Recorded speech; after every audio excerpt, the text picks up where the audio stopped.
Okay, so let's just discuss what's going on in Sweden right now. So you're basically saying the borders are pretty much closed at the moment. So what are the actual numbers right now? So how many people came in over the last 5 years or so? So the actual number, it shifts a lot. So let me give you the numbers on a per annual basis. Yeah. Between 1980s and 2010, Sweden took about 25,000 asylum seekers a year. And not all asylum seekers stay, but on the other hand, there is family reunification, which is very important.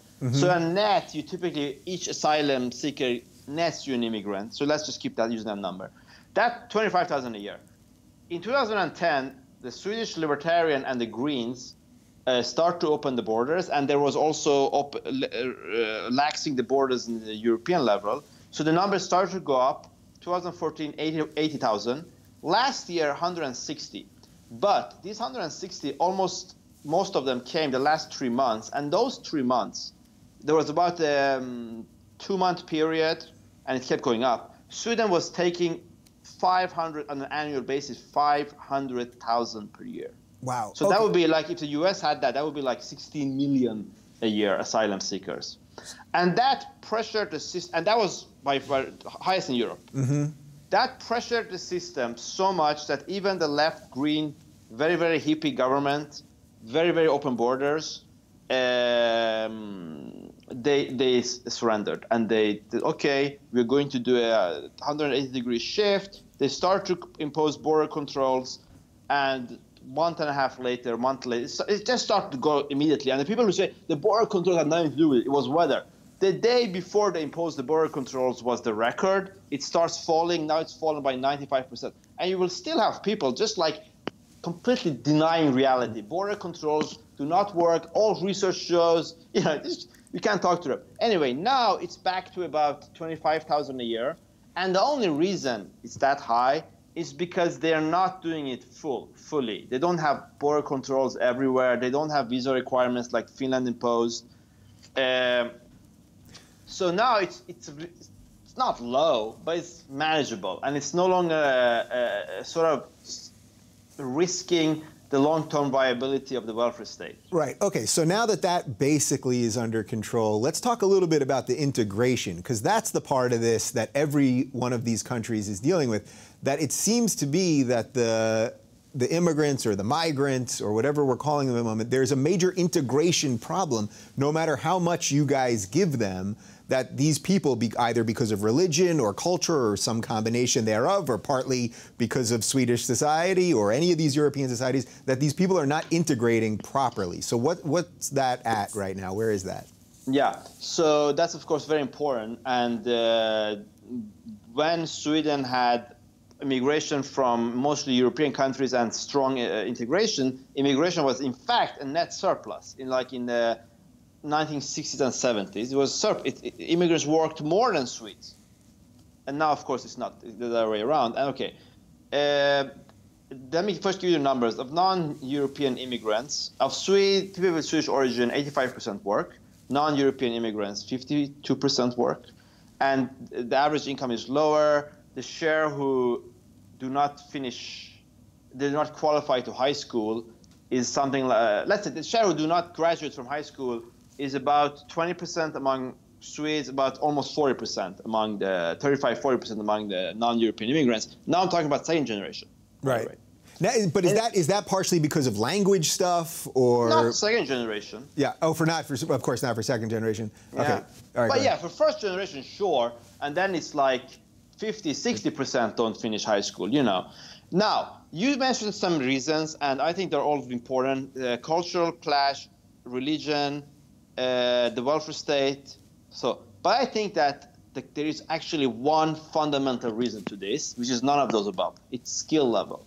And my simplified view is that it's mostly about skill. Highly skilled immigrants integrate, low skilled do not. Let me just give you the numbers, because the numbers are staggering here, and they're often denied. So, of the asylum seekers, half have not do not have high school degrees. Of these, 33% don't even have 9 years of schooling. A lot of them are illiterate. Although Sweden refuses to measure how many, something like 20–30% based on other countries and the local governments who are illiterate. Of the women who are family reunification, half have never worked in their home country. And Sweden is an extremely, and also Germany and these countries, they're very skill intensive and increasingly skill intensive. On the other hand, where you have high skill immigrants and the ones who converge in skill, like Swedes, immigrants who get Swedish education, there are very small differences in labor market outcomes.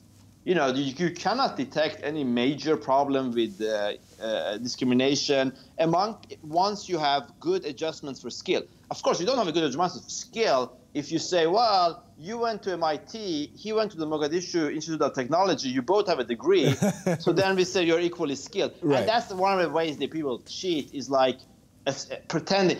And the people have this myth, I don't know if you've heard it, that, well, you know, maybe with Iraqis and Afghans and Somalis, but Syria that's a very highly educated country. We're not going to have a problem with Syrians. I don't understand. Have you heard this? That's a very common myth, both in Sweden and Germany and in Europe. I haven't heard that, but it sounds like the type of myth that people would just start saying and then go, oh, that's what the truth is. They know nothing about Syria. Syria is far less educated than Iraq. It has very little oil.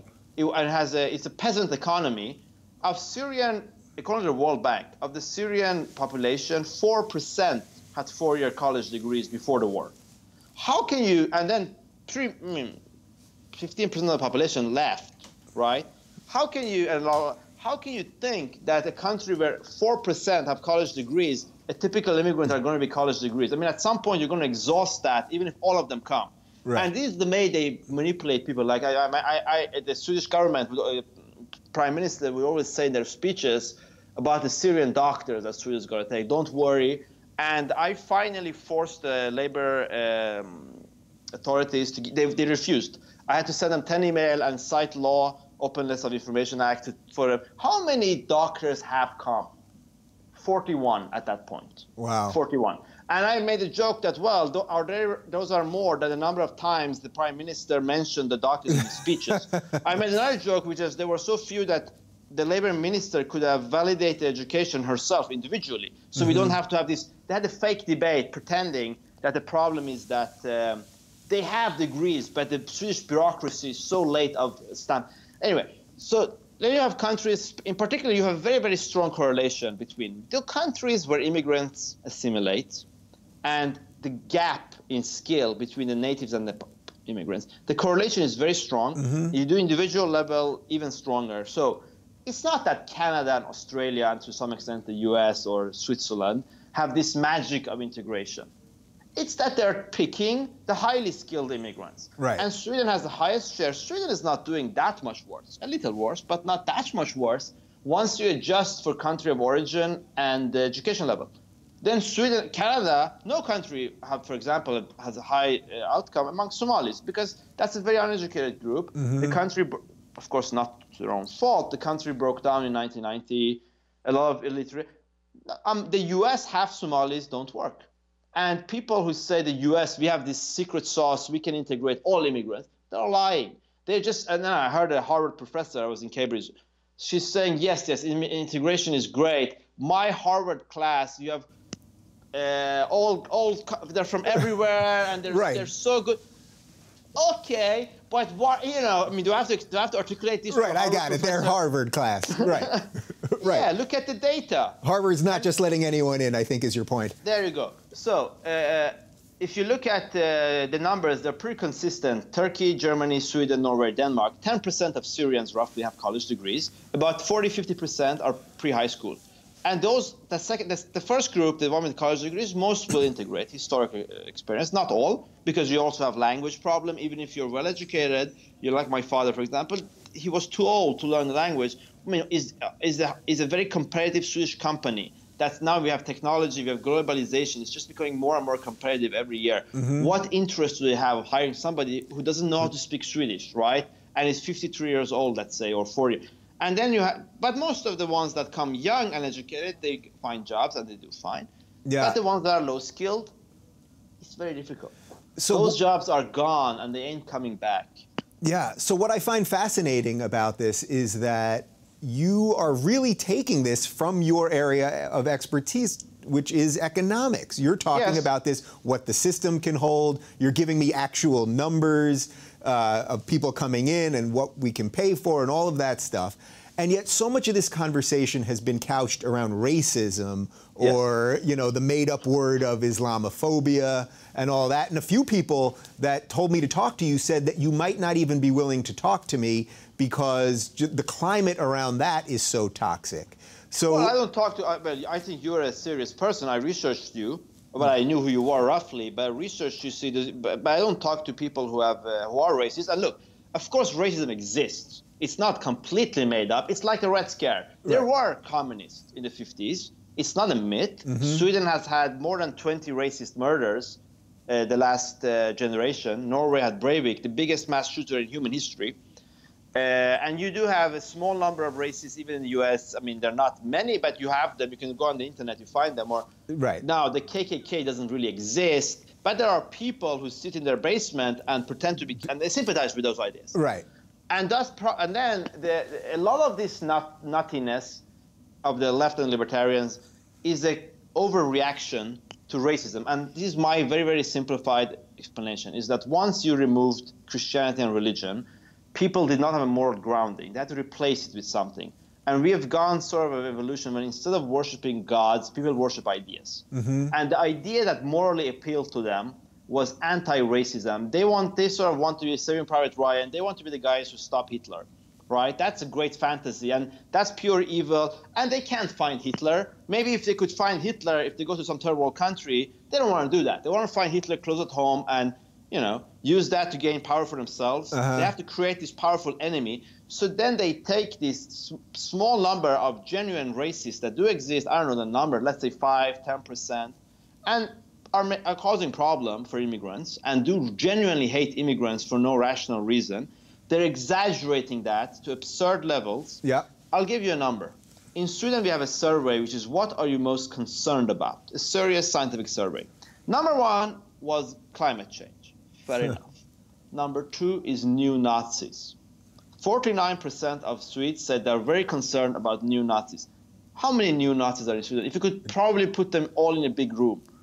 But the media, if you Google this, Nazism is rising, you know, they'll find these 3 guys who like to dress up, and then they give them all this attention. And it's exactly like this kind of like ideas of how you manipulate in a propaganda, right? Goldstein, whatever, or Red Scare. They just use that. That's, you know, in 1984, they used it as a manual rather than as a war. Yeah, we see it coming to life. So really what you're saying is Sweden has almost a reverse racism problem, because the second thing that they're talking about is we're afraid of neo-Nazis, meaning, or new Nazis, meaning we're afraid that a movement is going to rise up that really is going to be racist. We're not concerned about the racism that we see in the society because there probably is not that much. I mean, this is a country that has tried to do good for the immigrants. Yes, that's true. Now, let me also try to go a little deeper. I haven't really articulated, but let me try to go. Look, then there is this, that there is soft racism. Not racism is not maybe the right word, but let's call it something that you could call soft racism or soft bigotry or whatever you want to call it. This soft discrimination perhaps would be a better word. Where Swedes are, and not only Swedes, you know, British, Americans for that matter. No, there some of them, they have a cultural crock. They don't necessarily want to socialize with immigrants, and they look down on immigrants, especially once you have a system where you mainly take unskilled people and a lot of them don't work. That creates this, what you call, economists call statistical discrimination, which if you see a dark-haired person, on average, that person is going to be less educated. Okay, then so that's become a self-fulfilling prophecy. And immigrants see this, and they see that, by the way, there is not a lot of legitimacy for immigration. Swedes never said, ever, we want lots of immigrants. There has never been one poll, anonymous poll, where they say it's a good idea to take fewer refugees, was not the plurality. And even the politicians never said, let's make Sweden a majority non-white. No, they never said that, right? So what they said is, oh, we don't want to be racist, and our immigration policy is just about, it's very small numbers, it's just about humanism, because Hitler, because Auschwitz, you know. Right. And then you have all these people say, what's going on? My hometown is changing. My schools are changing. I never asked for this, right? There was never, there was people, so people, they still vote for this policy, but on an individual level, there's a hypocrisy. They do mistreat or are distant to immigrants. They move.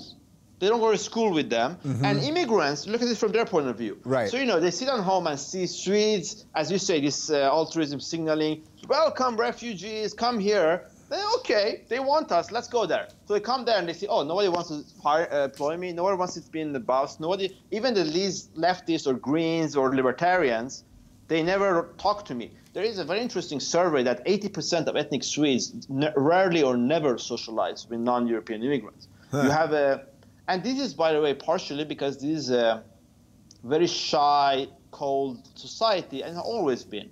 They almost never talk to people from 100 years ago if they come from a different village. You know, they were like, who is this stranger coming from 2 miles away? And, you know, Swedes and Norwegians are the people who are most likely not to know the name of their neighbor.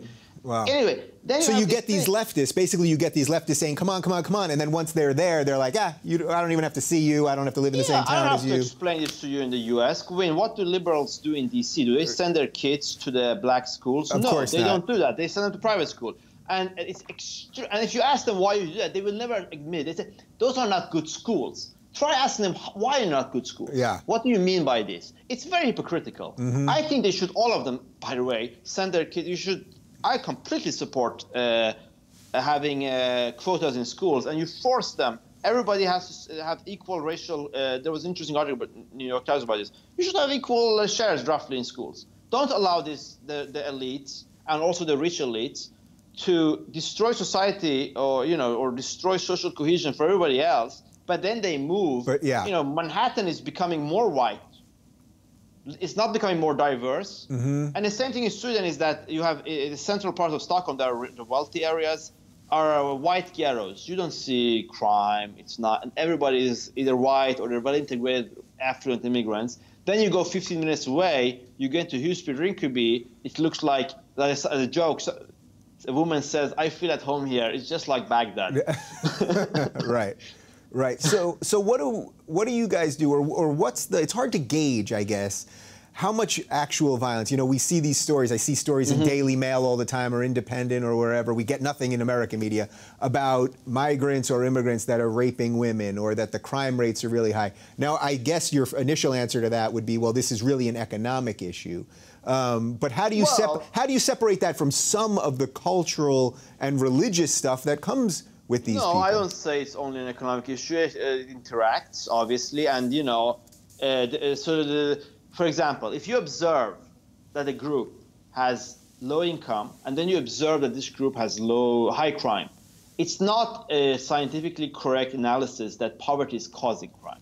Because it could be that you have a third factor, let's say lack of skill, or let's say bad culture, or a culture that is not adapted to modernity, is causing both you to behave poorly, not get an education, don't follow the norms, right? And then you both end up poor and high crime.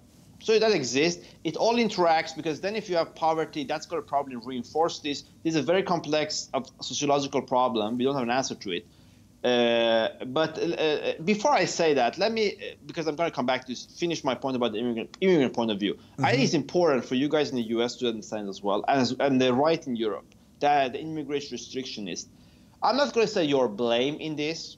It's not a moral blame, but let's have a more constructive view, which is, why do so many people emphasize with these ideas, and why do the immigrants resent the host society? Yeah. Well, because from the point of view of the immigrants, you can say, well, Swedes don't really discriminate you if you get a job and so on. It's true. I've never really been discriminated in Sweden, never in the labor market, never. However, immigrants don't feel welcome, right? They see that people are looking down on them. They see that both the left and the right, all of them, they don't want to live with it. As I say, maybe they grow up and they look around them and they say, oh, wait a second.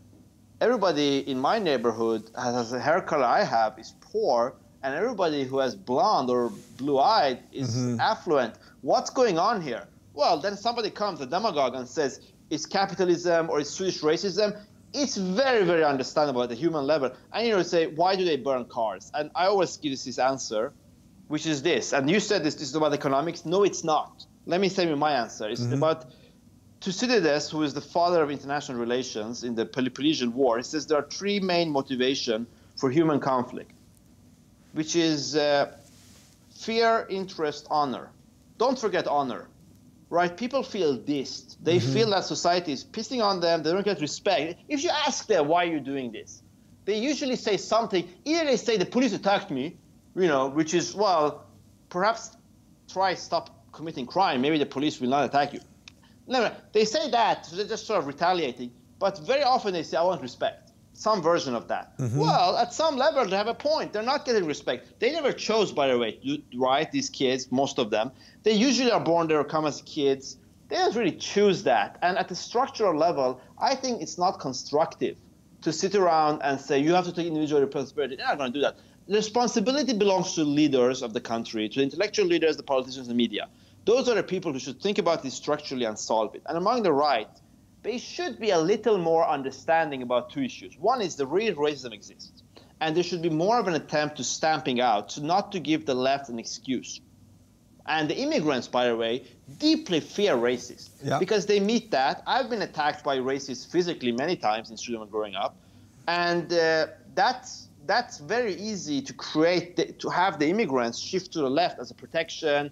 And it's sort of, these people are few, but they do legitimize and confirm this mythology that Hitler is just around the corner, that the average European is just an inch away from digging up Hitler, cloning him, and proclaiming him Führer, or what this thing that they're saying. I'm not a big fan of Trump, but this absurd thing. Trump supporters want a dictatorship. That just has nothing to do with reality, but people buy it. A lot of people in the middle or highly educated, they buy that. Oh, yes, that's just like Hitler. And also, usually, these people are dumb and uneducated and ignorant. They don't know anything about history. Hitler there's what they know about history is, well, there was this World War II and Hitler. Before that, it was something like Game of Thrones. Then we had modernity. They don't know anything else. That's the only thing they know. They don't know all the others. They don't know that Germany was not a liberal democracy at that time. It only happened once in history. By the way, the people who fought Hitler, by the way, those people, if they were alive today, some of them are alive, but most of them are not, the left today would call them fascists. Yeah. Right? The people who stormed Normandy Beach, were their values, they were patriots, they were maybe somewhat socially conservative. They were not intolerant by the most, but maybe they would not have supported the idea of open borders or, you know. And today those people who stopped Hitler would be called fascists by or neocons, probably. That's the one that gets thrown around here all the time. Yeah, neocons, sure. Yeah. Well, listen, there's so much that we could unpack, and we barely got into the far right, which is a response to some of this stuff. So I hope we can do this again in a few months, and I really appreciate you taking the time because I know you have a crazy schedule. So thanks, and I apologize for my connection problem. No, absolutely no problem. So I want to thank Dr. Tino Sanandaji for joining me today. What's the best place that people can find your writing in English? Because I found a lot in all kinds of other languages, but give me, where can I send them for English? National Review, I have some English articles. Great, fantastic, thank you so much.